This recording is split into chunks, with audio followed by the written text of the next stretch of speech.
All right, today we're going to tackle a huge topic, the U.S. Child Support Enforcement System. And I'm calling it the machine for a reason. It's this massive automated system that was designed with a very specific and honestly a super ambitious goal in mind. Wow. I mean, just think about that for a second. Like death or taxes. That one quote tells you everything you need to know about the thinking behind the modern system. The goal was to build this relentless, unstoppable super collection agency. But to really get why they went so far, we have to rewind a bit and look at the total mess it was designed to fix. Okay, so let's jump into that. To understand the solution, you've got to understand the problem. And before the 1990s, the child support system was, well, a total mess. It was chaos, especially when parents moved from one state to another. This chaos is what led to the push for what people now call a one-order world. So picture this, right? Let's say a parent moves from Texas to Florida. Bam! Florida issues a whole new child support order, maybe for a totally different amount. Then they pack up and move to California, and you guessed it, California issues another one. It was a legal nightmare. You'd have these conflicting orders, which made enforcement practically impossible. And frankly, it made it way too easy for some parents to just skip out on their responsibilities by hopping over a state line.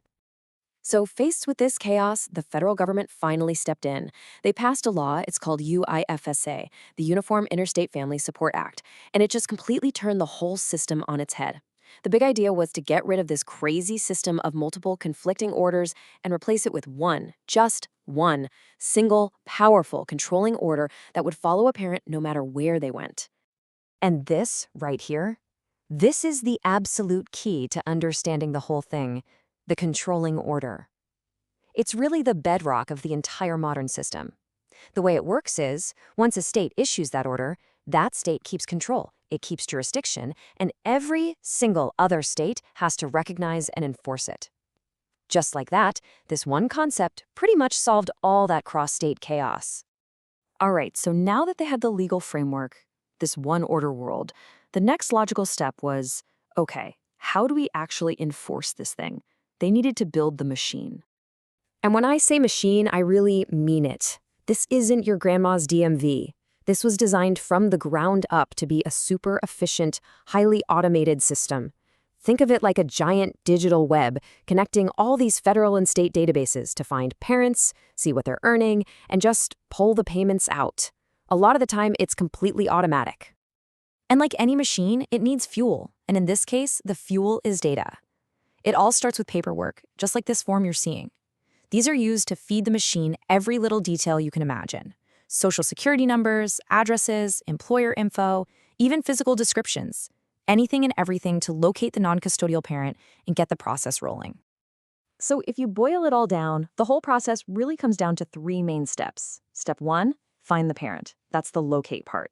Step 2, establish the order.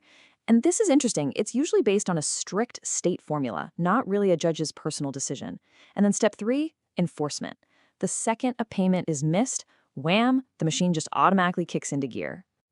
And the tools this machine has at its disposal, they are seriously powerful.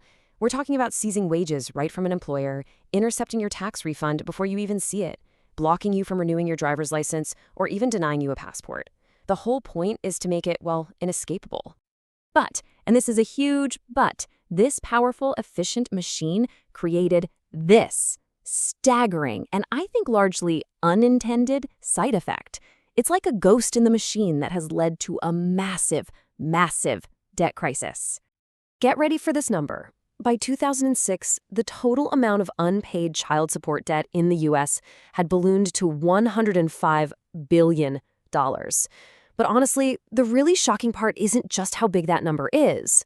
It's who owes all that money. Because look at this. This chart just completely flips the script on what most people think.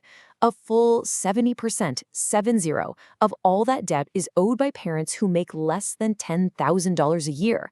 So let's be clear, this isn't a story about a bunch of rich deadbeats hiding their money. Overwhelmingly, this is a story about poverty. So that begs the question, right? How in the world can parents with little or no income end up with so much debt? Well, the answer is kind of baked into the system itself. It's in those automated rules that create the support orders, often without ever really looking at what a parent can actually afford to pay. Okay, so there are basically three big ways this debt just explodes. First, there's something called imputed income.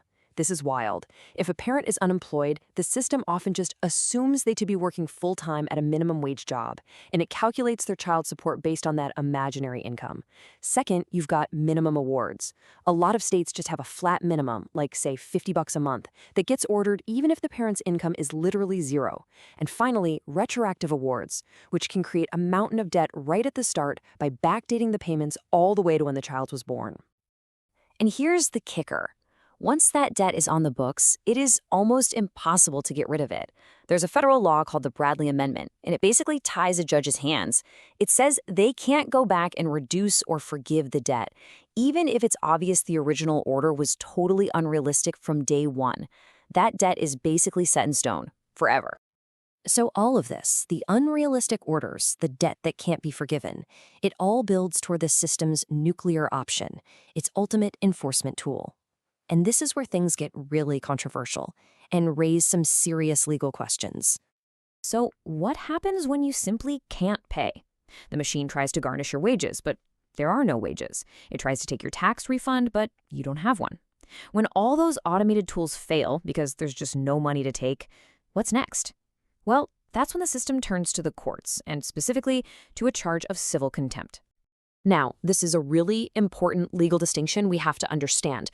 We're talking about civil contempt, not criminal. The idea isn't to punish someone for a past crime of not paying. The theory is that the person in jail holds the keys to their own cell. All they have to do is pay what's called a purge amount, and they can walk free. So jail time is supposed to be a tool to coerce them into paying. And right there, that's the giant legal paradox. The whole idea only makes sense if the person actually has the ability to pay, right? If you jail someone who is genuinely broke, it's not coercion anymore. It's just punishment for being poor. And yet, legal analyses have found that thousands of people are jailed for civil contempt even though they have absolutely no way to pay the amount that would get them out. Yeah, this quote from a legal analysis really nails it. All these things we've been talking about, the unrealistic orders, the debt you can't get rid of, and problems in how the courts handle these cases, they've all come together to create what critics call a modern-day debtor's prison. So, as you can imagine, faced with all of this, people are starting to push back. They're challenging the system, and even some states are starting to step back and wonder if there's a better way. Some people are fighting back with some pretty complex legal arguments. This quote points to one of them. The basic idea is this. If that original, controlling support order wasn't established properly in the first place, if it was fundamentally flawed, then maybe every single enforcement action that came after it is legally void. Not just wrong, but completely invalid. And we are starting to see some small glimmers of change on a systemic level. Take Colorado, for example. They recently passed a really interesting law that stops charging parents for the cost of their kids being in foster care. It's a recognition that just piling more debt onto already struggling families doesn't actually help anyone. Which really leaves us with a big, final question to think about. This whole system was created with a noble and totally necessary goal, making sure kids get the financial support they deserve from their parents. But when the machine we've built to do that ends up systematically trapping the poorest parents in a cycle of debt they can never escape, you just have to ask, who is this system really serving?